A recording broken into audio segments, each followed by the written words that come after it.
अस्सलामुअलैकुम वरहमतुल्लाहि वबरकातुह।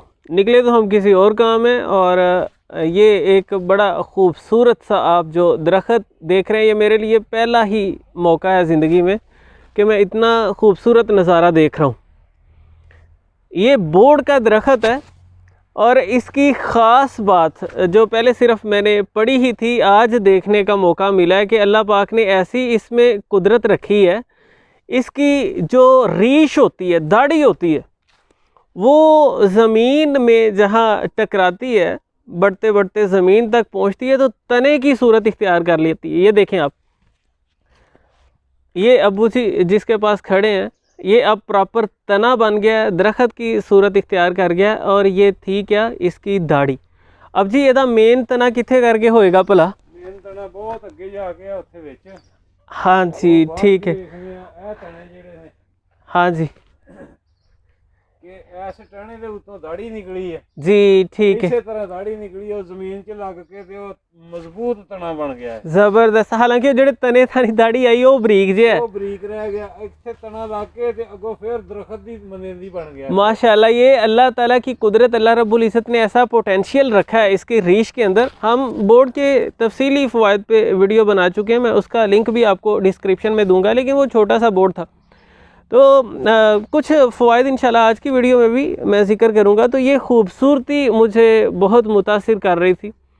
अबू जी कहते इधर आते हैं, एक चीज़ वहाँ हम दूसरी साइड पे थे, तो उन्होंने मुझे ये दरख्त दिखाया। माशाल्लाह ये देखें, इतने ज़्यादा ये तने ही तने बने हुए हैं, इतना माशाल्लाह ये फैला है।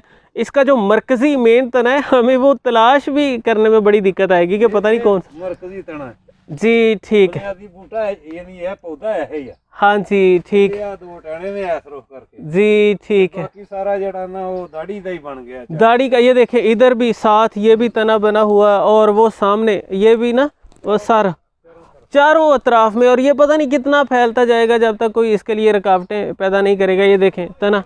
अच्छा अब जी जी ठीक। हाँ जी।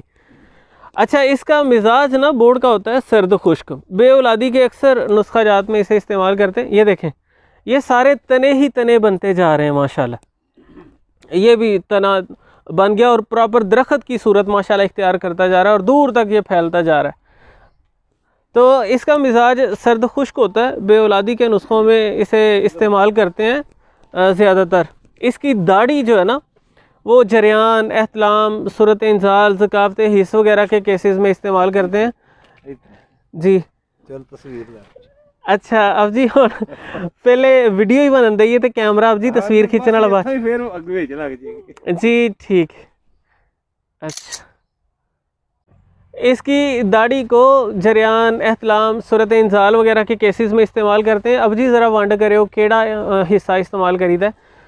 अभी ना आजकल मौसम नहीं है, लेकिन मेरी जो साहब का वीडियो है उसमें हमने दिखाया है, ये जहाँ पे ख़त्म हो रहे हैं ना इसके रेशे, तो लास्ट पर यहाँ जो नरम नरम सी कोंपलें कह लें, अंगूरियाँ कह लें, जो निकलती हैं, उनमें तने नहीं होते और वो सुर्खी माइल रंगत वाली होती हैं।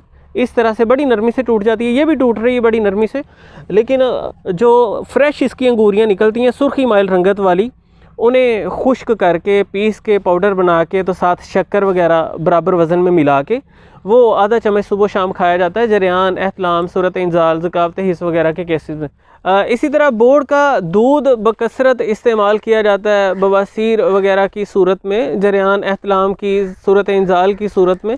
इसका दूध पतासे में चंद कतरे गिरा के वो खाना बड़ा फ़ायदेमंद रहता है। और इसके ये जो जहाँ पे गुल्ले निकल रहे हैं शाख के आखिर पे, तो इनका भी अभी मौसम नहीं है, ये बड़े सख्त हैं। जब ये नरम नरम से होते हैं, अब जी केड़े मौसम दे विच हुंदे ने सही? मौसम बहार में ना ये नरम नरम से होते हैं गुल्ले।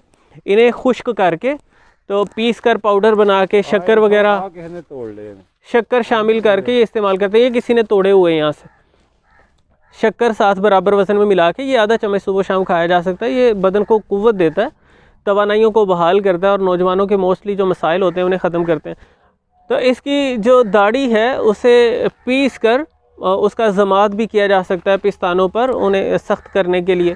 इसके फल को साफ़ करके खाया जा सकता है। इसमें वो ना जानदार से पैदा हो जाते हैं, तो पका हुआ फल वो अंदर से साफ़ करके इसे खा सकते हैं। क़ुव्वत देता है बदन को, तवानाइयों को बहाल करता है। इसे खुश्क करके पीस के पाउडर बना के भी खा सकते हैं। जब ये पका हुआ हो तो शीरीं होता है, खुश जायका होता है। और मज़े की आपको बात बताऊं कि मौसम सरमा में जो अक्सर लोगों को तकलीफ़ पेश आती है, बुआइयाँ फट जाती हैं पाँव में ना, हाथों में हो जाता है, फटन आ जाती है, मोस्टली पाँव में, एड़ियों में जो बुआइयाँ फट जाती हैं, तो वहाँ पे बोड़ का दूध लगाने से बड़ी जल्दी वो बुआइयाँ ठीक हो जाती हैं। ये जल्द को नरम मुलायम कर देगा, इन्फ्लेमेशन को, सोजश को दूर करेगा, ज़ख्मों को मुंदमिल करेगा, तो जिससे बुआइयाँ ठीक हो जाएंगी। मैं वो जो साबका वीडियो है उसका लिंक आपको डिस्क्रिप्शन में दे रहा हूँ। अगर आपने नहीं देखी तो बोर्ड के तफसीली फ़वाइद पर हमारी साबका वीडियो देख सकते हैं। उम्मीद करता हूँ ये कुछ बातें आपको फ़ायदा देंगी, और कमेंट्स में ज़रूर बताइएगा कि आपने ये नज़ारा पहले देखा है या नहीं। मैं तो बहुत एक्साइटेड हूँ, मेरे लिए ये फ़र्स्ट टाइम है, इतना खूबसूरत मंज़र देख रहा हूँ मैं। अल्लाह रब्बुल इज़्ज़त की कुदरत का ये एक शाहकार है कि इसके जो मामूली दाढ़ी के रेशे हैं वो ज़मीन के साथ जब अटैच हो जाते हैं तो ज़मीन से उन्हें प्रॉपर ज़िंदगी मिलती है और तने का रूप धार लेते हैं और मुस्तकिल दरख्त की शक्ल इख्तियार कर लेते हैं। मिलते हैं जी इंशाल्लाह नेक्स्ट वीडियो में। अल्लाह हाफिज़।